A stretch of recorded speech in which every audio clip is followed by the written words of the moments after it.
today I'm going to be reading Dragon Hoops. So let's get started. Chapter 8, Jeevan. From the mid-1800s to the early 1900s, millions of Europeans immigrated to America. Many came from Roman Catholic countries such as Ireland, Italy, Poland, and Croatia. Now spoken faction of Americans worried that all these immigrants would ruin their nation. If immigration was properly restricted, you would no longer be troubled with anarchy, socialism, and the mafia and such kindred evils. From the 1891 political cartoon titled "Where the Blame Lies." Some proposed using public schools to teach the immigrants' children how to be proper Americans. Not wanting to lose their religion or their culture, American Catholics built a separate parallel school system from kindergarten to university. Early on, the Catholic schools were as poor as the communities they served. They didn't have the same resources as the public and Protestant counterparts, and their athletic programs needed a sport that required little equipment and no grass. James Naismith's new game was perfect. Catholic schools immediately took to the game. After a few decades later, they produced the NBA's first true superstar. George Mike Gann, the grandson of Catholic immigrants from Croatia, was born in 1924. He grew up in Joliet, Illinois, where he attended St. Mary's Croatan School.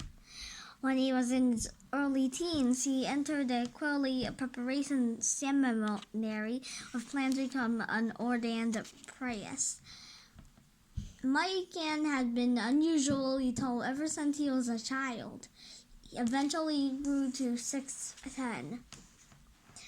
These days, he was granted that height is essential to basketball. Early on the sports, however, big men were stereotyped as slow and clumsy, good for jump balls and rebounding, but not much else. Mike Gann was already a target of his classmates' taunts because of his glasses. His height only made things worse. Goon, gargantuan, freak. He compensated by slouching.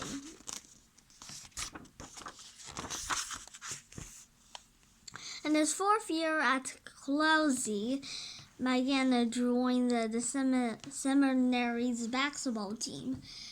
The athletic director from Chicago's DePaul University came to one of his games. He saw something in Mike Gann. It was raw, but it was something. If you ever want to go to college, come to DePaul and we'll give you a scholarship. Mike Gann was excited at the prospect of playing college ball. He quit to the seminary and became the DePaul Blue Demon. At the DePaul, Coach Ray saw something in Mike Gann's too. Not yet 30, Meyer was his first year as head coach. He still needed to prove himself. Hey, Mike Gann, and he would do it by accomplishing the impossible step. He would get his big guy to move like a little guy. Yeah, coach, you up for a special workout program? Myra designed the unorthodox training regimen just for Mike Gann. This will make you agile. This will make you coordinated. This will make you graceful. This will make you fast, like watching an elephant chase a fly. Catch me, George. Catch me if you can.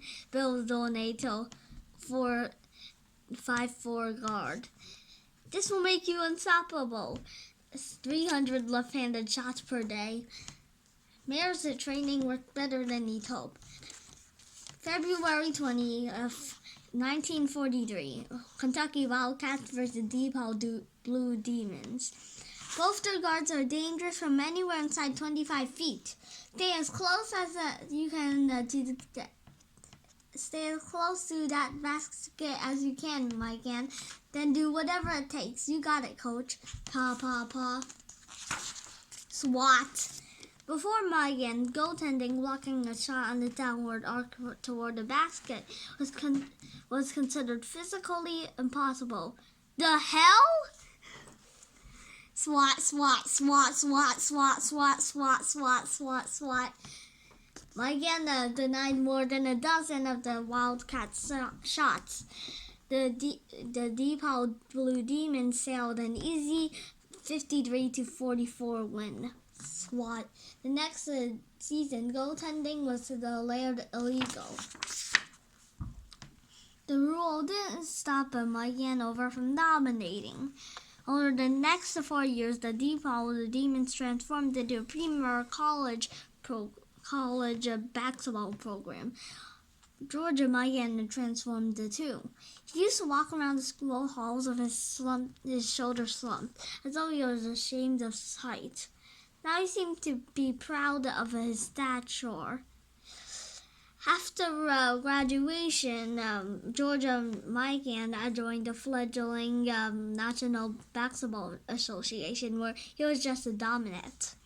He played in the league's first 4 All-Star games, and his team won 7 championships. Mike has since been overshadowed by the superstars who came after him, but he was never forgotten him. When he passed away in 2005, his family had fallen on hard times. Like your superstar, Sackwell O'Neal paid for his funeral. Without the number 99, there would be no me. It makes sense that this would all be prized if found his home on a court. Basketball and church would have a lot of common. The indoor gym is a bit like a secretary. Overhead banners like stained glass windows remind the admirers of the community's past achievements. And much of what happens is determined by a ritual. National anthem at the beginning like an opening hymn. Sermon like a pep talk in the middle, and the handshakes. Offerings of peace at the end. Players often develop their own personal rituals too. George Mayan used to make the Roman Catholic sign of the cross before every free throw. As with religious rituals, on the court, rituals calm the performer's heart, allowing him to focus. Swish. Ivan Rabb also has a free throw ritual. Paw, paw, spin. It seems to work. I've rarely seen him miss. The athletic affinity for basketball continues to this very day. An astounding 32% of California's state championship games have won by athletic high schools. Basketball is why Jeevan Sandhu, a Punjabi kid who practiced the skilled face, who'd gone to public schools all his life, and they ended up at a athletic school like Bishop Oldrood. Step. Sikhism is the 9th largest religion in the world. It was founded in India in the 15th century by a man known as Guru Nanak. Among its main tenets are a belief in one God. There is but one God. Truth is name. Creative is his personality, and immortal is his form. He regards all humans as equals is truly religious, and the belief in the equality in all humankind. Socialism is usually lived out by wearing the 5 Ks. Kesh, uncut hair, usually covered by a turban, symbolizing spiritual devotion. Kanga, a wooden comb used twice a day, symbolizing organizations in one's life. Kara, an iron bangle symbolizing mindfulness of action. Karacha, an undergarment symbolizing self-respect. Karapan, a short dagger symbolizing protection of the weak. All Sikhs observed at least one of the 5 Ks. Sikhs who have taken arm ret as a ritual similar to Balulism. Observe them all. Jeevan wears a kara whenever he's off the court. Before relinquishing of control of its Indian empire in 1942, Britain divided it in two. Pakistan for Muslims, India for Hindus. Sikhs, who had been a vital part of the region before the partition, were suddenly unwelcome. 10 million Sikhs were forced to relocate to escape a persecution. In the process, hundreds of thousands of Sikhs was killed. Your family must have stories. Oh yeah, so what happened was this. My grandpa and his older brother, they were supposed to go on a train with their uncles and cousins to go across the Indian side, but they missed it. Later, it turned out that everybody on the train was murdered. I'm lucky to be here. Jeevan grew up in Union City, a half hour down the highway from Oakland. It's home to a thriving South Asian community, many of whom belong to the local Sioux temple. In the court, however, Jeevan was almost just the only Punjabi kid. Growing up, I heard a lot about my race. Arab, terrorists, Allah bin Hupin. Very little of the taunting was accurate. Sikhs are mostly South Asian, not Arab. And since 9/11, there had been plenty of reports incidents of terrorism against Sikhs in America, but none by Sikhs. Fans will attack whatever they can attack. With Ivan, they make fun of the way he looks. Dinosaur. With Zay, it's how big his head is. Hey, check out that melon. With me, it's my race. It's not like the racism against the black players have gone away. It's just hard to overrate in a tight space like a gym. So they'll do quiet stuff, subtle stuff. Don't get me wrong, quiet doesn't make it okay. Given this country's history, we gotta fight it. It's just that with me, they can be loud and it's seen as funny because I'm the only one. As I listen, I realize the racial tensions have been there since the beginning of basketball haven't disappeared. For some players, they're as present as ever. My mom helped me through it. We can talk about everything. That's the only way they've got you to take you out of your game, Jeevan. But you know who you're all, so suck it up. My mom's my best friend. That's why the first thing I do after a game's over, win or lose, I go find her, give her a hug, and talk to her. Girls sometimes get mad at me for not saying hi to them first. Haha, but my mom means so much to me. When it came time for high school, Jeevan and his family decided on Bishop Oldwood in part because of its reowned basketball program. I've never been around the athletics or Christians before, so it was kind of weird. I didn't understand exactly what they were talking about in all school mass. Alleluia, alleluia, alleluia. But when Jeevan walked into the gym, he recognized a few of the other players. He played against them in middle school. Sooner than he expected, Oldwood came home. Now every now and then, Jeevan is reminded that he's the outsider. Oldwood's religion department deeply admires Mahatma Gandhi, the leader of the Indian independence movement in the Britain's Indian Empire. Gandhi's philosophy of nonviolence is similar to Christ's. Every semester, the Peace and the Justice class does a unit on Gandhi.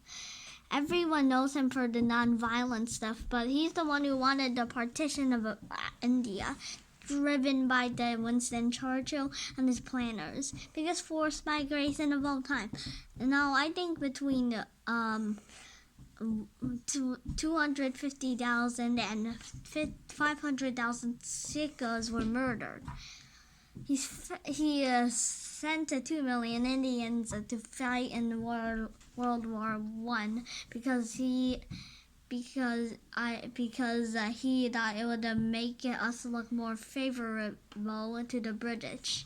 Over 750,000 deaths. He refused to acknowledge Sikhism and his own religion and said that he pushed it under Hinduism, which is not.